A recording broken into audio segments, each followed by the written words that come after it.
Would you, in these cases, like in this case of this baby, would you say that veganism is detrimental to human health?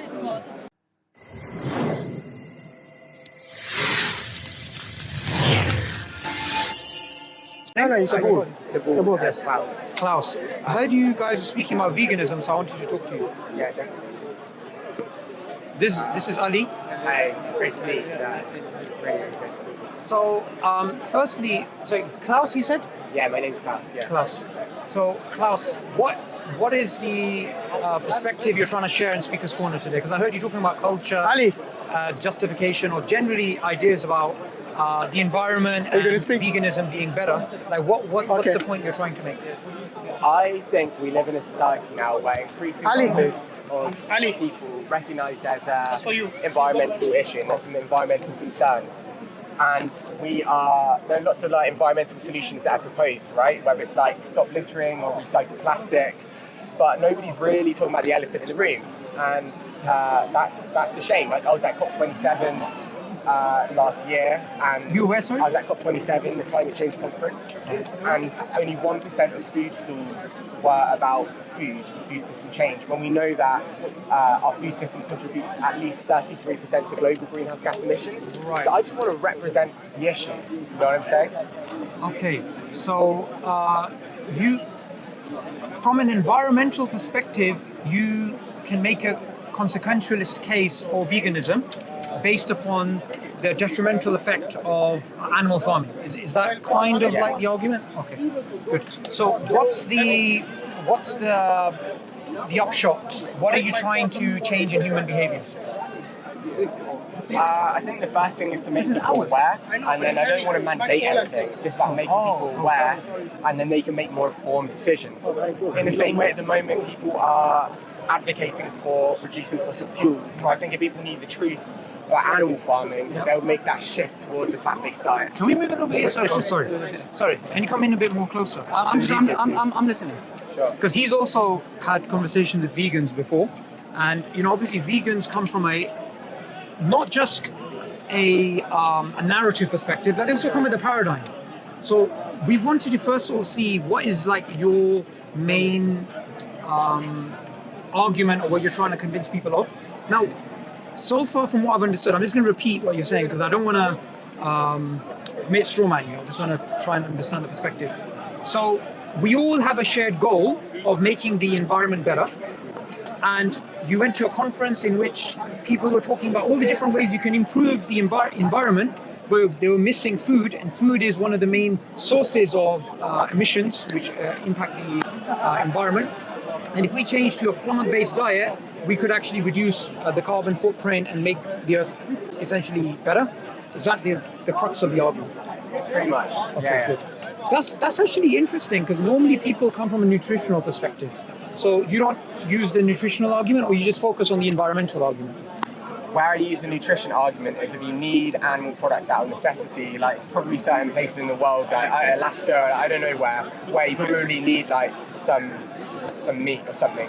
I'm not trying to say those people should go vegan, but where it's possible and practicable, it's a pretty easy choice to make. Can I put this on you? Yeah, of course. Carrot speaking, yeah. It's a very easy choice to make. You go to the supermarket, and instead of going for the cow's milk, you go for the oat milk or the soy milk or the cashew milk. Yeah. It's quite an easy way, and I find that empowering because we live in a world where people are good at pointing the finger. They go, oh, you're not recycling plastic, or that industry is not moving away from fossil fuels, that politician is bad. But I'm like, sure, campaign for those things, but also do what's in your hands, lead by example. Yeah. I think that's a really powerful thing. So I think there's two different lines of arguments here. Let's stick to the first one, which is the consequentialist one. So if we change the variables, say a place like Australia, where camels are not indigenous, but you used to have Afghans who brought over camels during the British Empire, and they went wild. They started mating, and they've had no natural predators. So in central Australia, where obviously a lot of people cannot travel because it's very hot, there is an abundance of camels. And what people are doing is they're treating them almost like rodents, and camel meat is very cheap. In this localized context, if we use the consequentialist argument, then sacrificing camels and shipping them off to the Middle East and actually just having loads of camel joints would, from an environmentalist, consequentialist point of view, be the morally good thing to do. Can you explain that? And also, is that hypothetical or is that a real situation? Can you just paint that picture a little bit more? Sure. It's actually a real case scenario where we have, as you know, species adapt to their environment. And when they adapt to the environment, there's a natural food chain, right? When you introduce a new species into a totally different environment, if it doesn't have any natural predators, it can actually become detrimental to the environment. This is well known historically, right? So with the introduction of camels to Australia, this is actually a real case scenario. It actually happened during the time of the British Empire. So the British were using Afghans as people carrying loads, and the Afghans used to have camels, and these camels then started breeding. So we have a real case scenario. But here, if we change the variables from your perspective, would it be morally right to eat camel meat? Are there camels being bred into existence for the sole purpose of there's conservation grazing, and then they produce a little bit of meat because these animals are part of like rewilding the earth, and nobody can argue that it's a really biodiverse area, and these livestock play a really important role in terms of developing the ecosystem. I think that meat is sustainable, it's sustainably sourced. However, the issue is that's not a production system. It produces such a small amount of meat that people use that as a halo effect to justify all forms of animal product consumption. So we might find little places in the world where it can be sustainable and then therefore maybe ethical from your standpoint.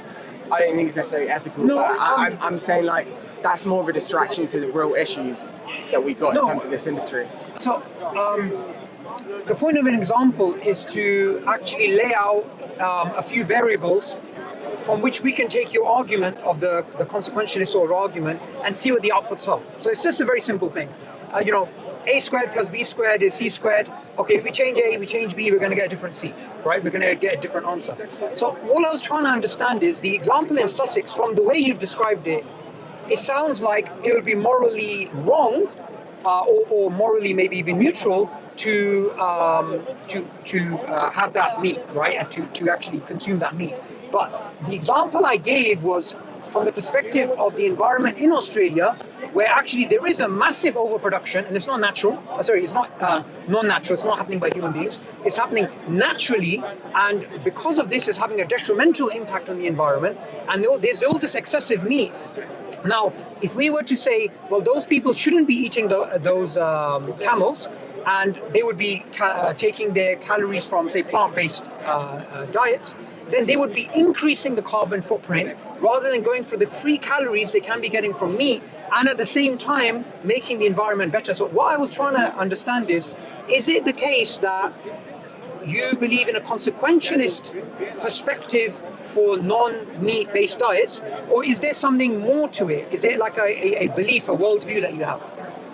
I think like if that situation you think is sustainable to eat those animal products there, then I don't know the situation, but I'll take your word. Like, yeah, maybe you can do that sustainably there.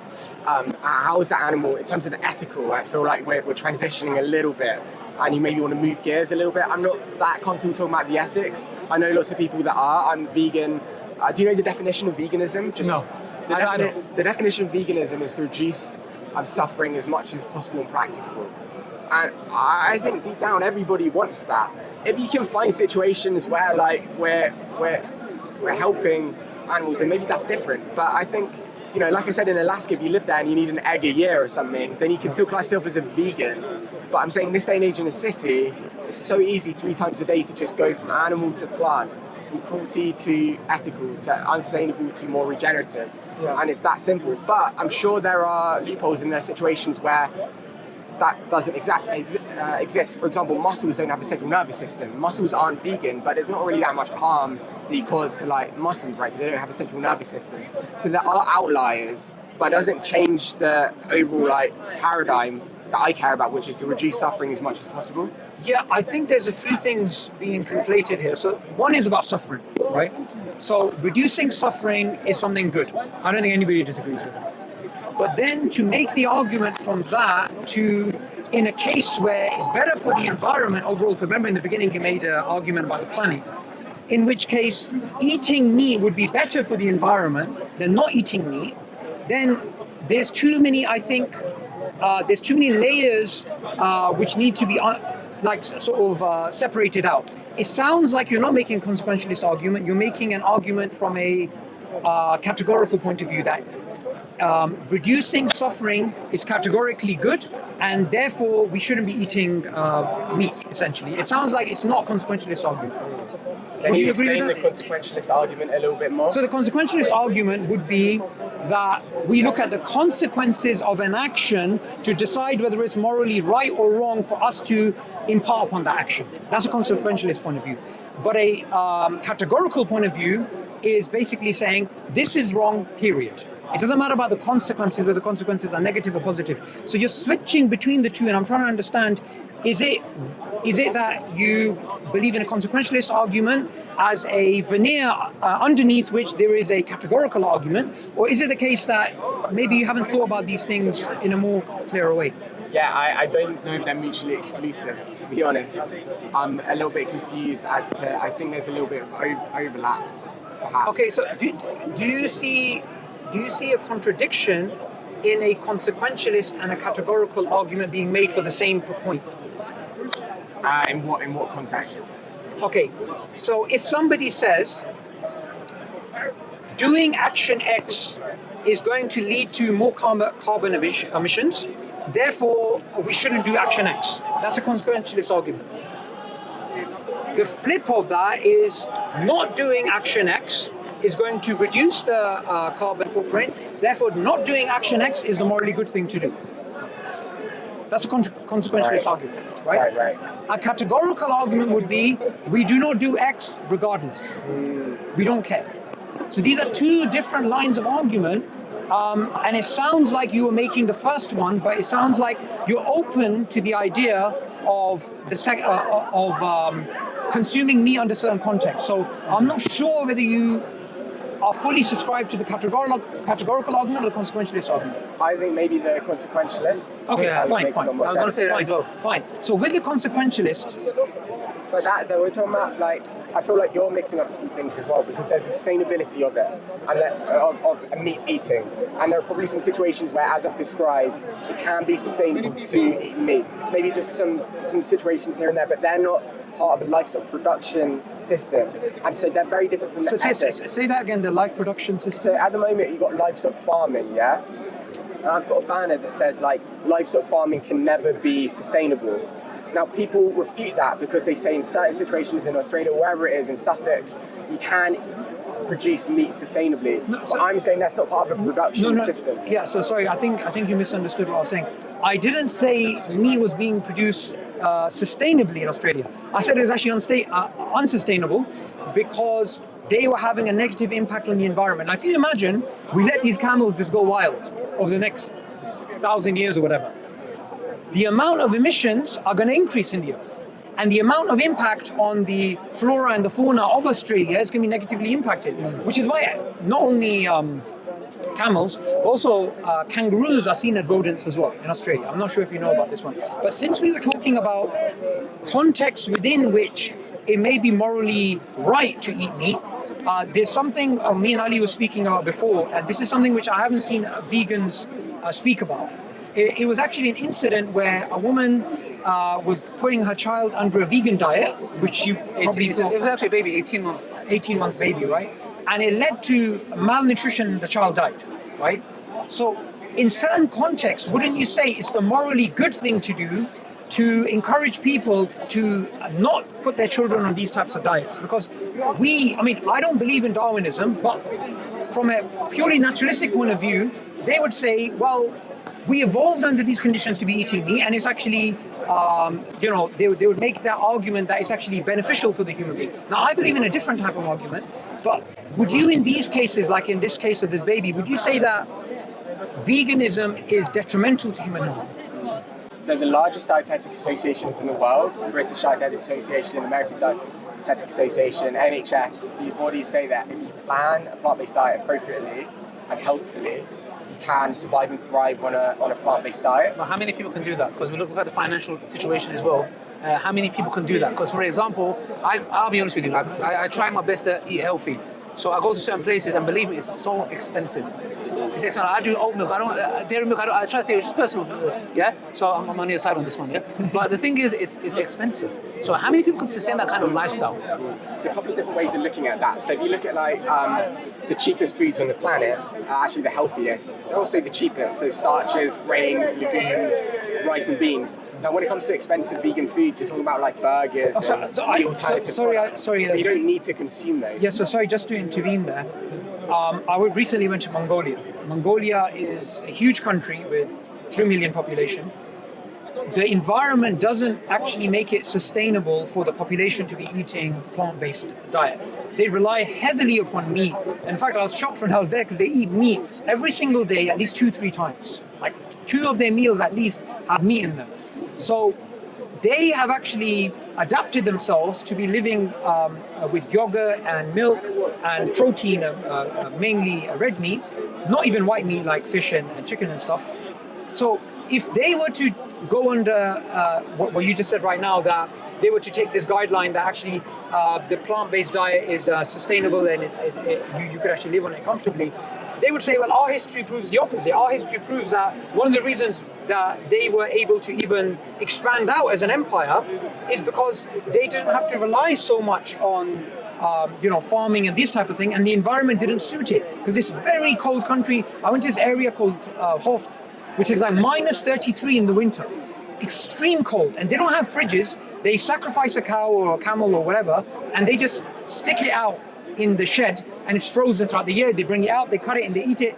So again, from a consequentialist point of view, it'll be morally right for them to promote a meat-based diet as opposed to a plant-based diet.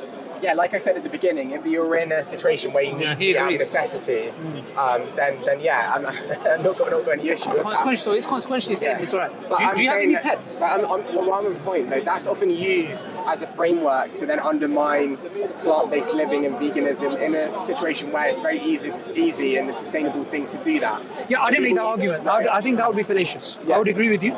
If somebody wants to live a plant-based diet and someone was to use these examples, you couldn't disqualify their worldview using this. What you could disqualify is if somebody says, this is overall the best way to live. You can challenge that through these types of examples. That would be the difference. You can be a Muslim vegan, by the way. If you ever become Muslim. Does he say you can be vegan? There is nothing that stipulates that says you have to have meat. It's a choice, right? Yeah. It's something that is not stipulated where if you don't have a meat, you're not a good Muslim. It's not. But for example, do you have pets?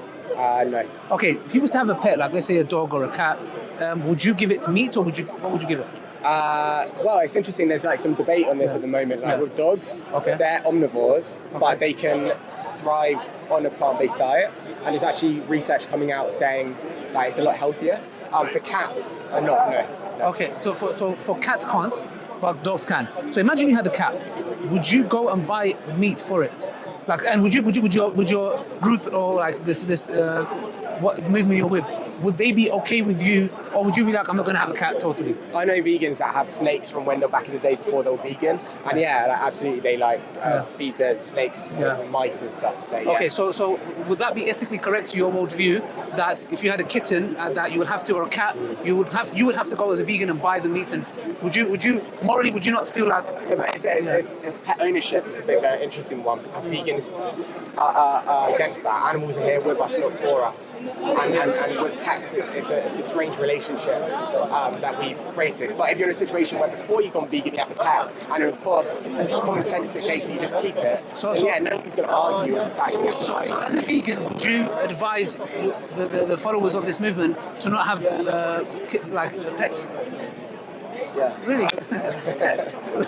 Okay. So okay. Well, one other thing that I wanted to ask you is basically. One other question I quickly wanted to ask, just so you guys carry on. Yeah. You know, we talked about Australia, and we talked about, for example, there's excessive camels, etc. How would you, because you can say the definition of veganism is the lesser in the harm.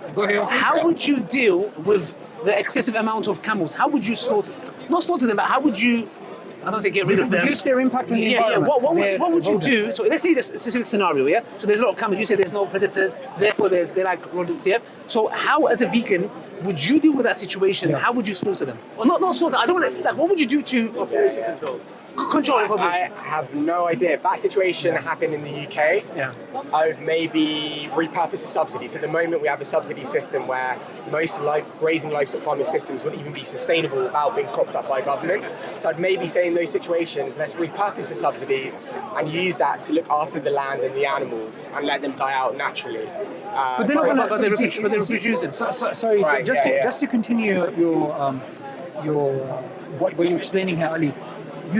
He gave you an example, and if you change the variables of the example, there's no point giving that example. So the example he's giving there is of a natural situation where there's a massive overpopulation problem. That's very different to being here where we can subsidize or some sort of policies to reduce the production of these animals. So I think it's better to stick to the example being given rather than change it. I have no idea. Is the answer, and it's a boring answer. If I was a vegan, I would have to slaughter them. Because looking at because you talked about veganism definition. What's the definition of veganism?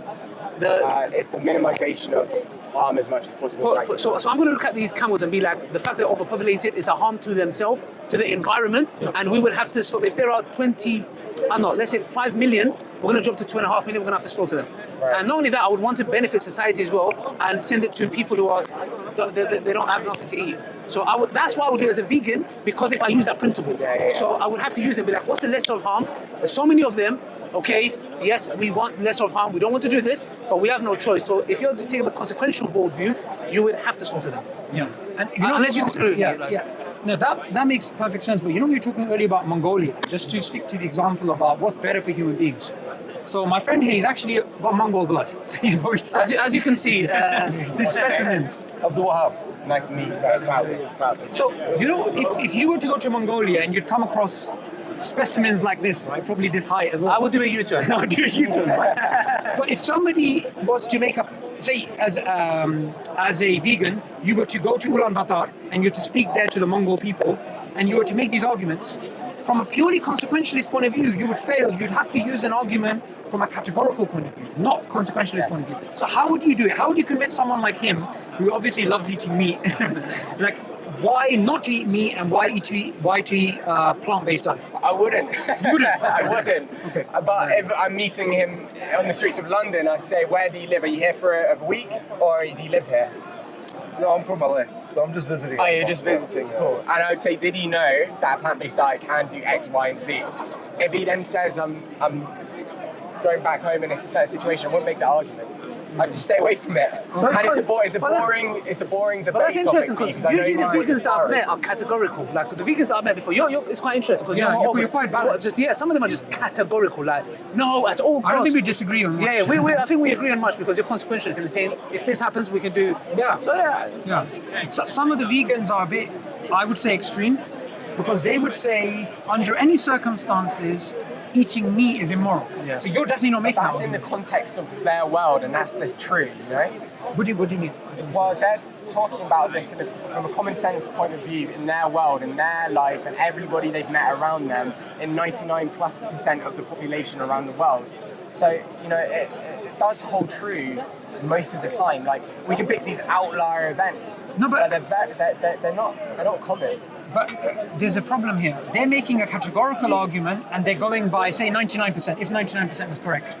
And it's not. I have some evidence to show that it's not correct. But that wouldn't be a categorical argument. That would be a consequentialist argument. Now, when it comes to a place like Mongolia, or say East Africa, a place like, say, Somalia, you don't have a lot of vegetation, but people eat a lot of lamb, and they're herders, and they rely a lot on livestock, right? From their perspective, and the perspective of the Mongols, and I would say the perspective of a lot of people not in the first world, a plant-based diet is not the most nutritional thing and the most economical thing that you can do from the consequentialist point of view.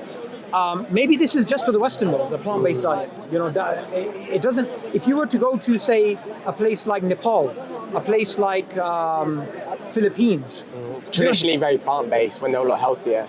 Well, you would find actually people, they rely heavily upon animals and milk and milk is. So such, my understanding of it, is there are some situations where you are right.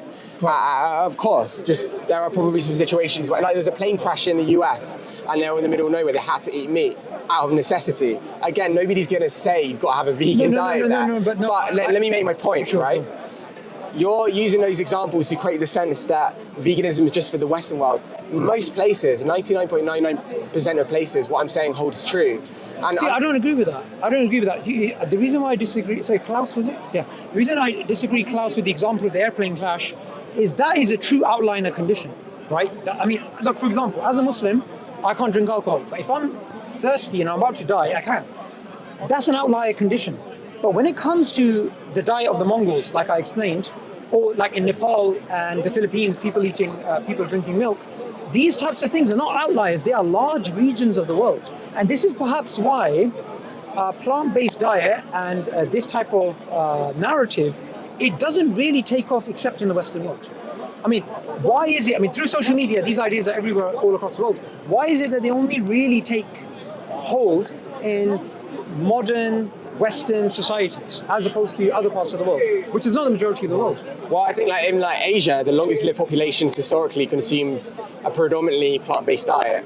Where would you say? In China, read the China study. Chinese people eat pigs. They eat now chicken. They do dogs as well. Now they do, yeah. But traditionally, that was just a small condiment, and the main diet was starches, legumes, grains, and so if you look at Asia or the West, wherever you want to look, sure, there might be outliers, but predominantly. Yeah, no one's saying we eat meat all the time. For the environment. Everywhere, meat is. You eat meat in small quantities or else you get heart disease, you get all these types of things. But it is an extremely important food for your development. I mean, vegans. I mean, I had a debate with this. Based on what though? Well, based upon the fact that human beings, if they replace meat-based products with plant-based products, there's two issues. The first issue is, in a local issue, in a localized country like, say, Mongolia, you won't be able to live and survive on a plant-based diet if you're in an environment like that. Maybe Ukraine you can, right? Maybe in a different fertile part of the world. The second point is, from a nutritional point of view, what I've heard most vegans talk about the nutritional argument, I think those arguments that are being made, they are not as scientifically strong as people try and make them to be. So from your perspective, what would be the nutritional argument for a meat-based diet? For a meat-based diet? Sorry, for a plant-based diet. For a plant-based diet. Three things. Big picture, if you look at the correlation-based data, things like the China study, which I mentioned before, the longest lived populations historically consumed a predominantly plant-based diet. So already the evidence is... But that's not vegan though. It's not 100% vegan, you're right, but it's already going in that direction, right? Then wait. Okay, so go on. Okay. Oh yeah, let me just answer your question. There isn't, man. These studies, even when you reverse heart disease on a plant-based diet, look at Dr. Dean Ornish's research. They have a tiny amount of dairy. Okay. So it's not actually that much data from a case control correlation-based data based on populations that have been exclusively vegan. Sure. So let's stick to the China study.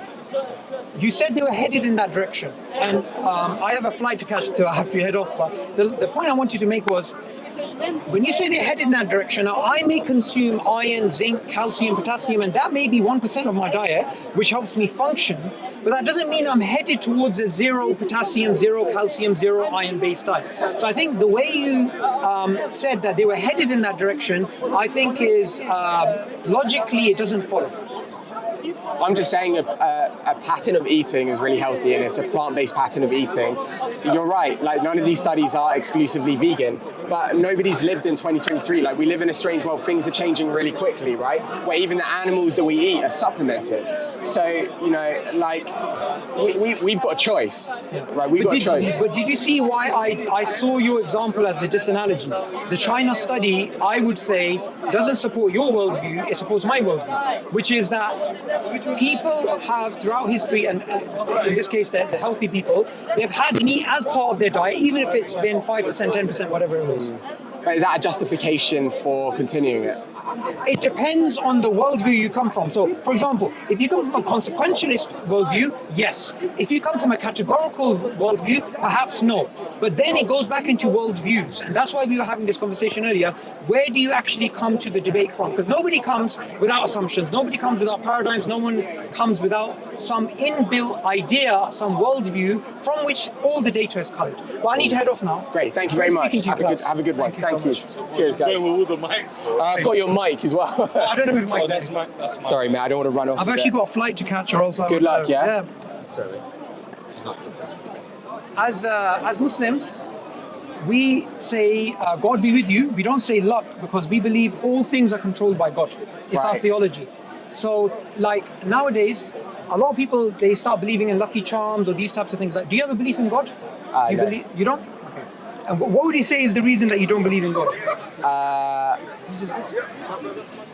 was talking to him about it. I mean, you got a flight to catch. Yeah, I do. Can I give you a copy of the Yeah, Quran? yeah.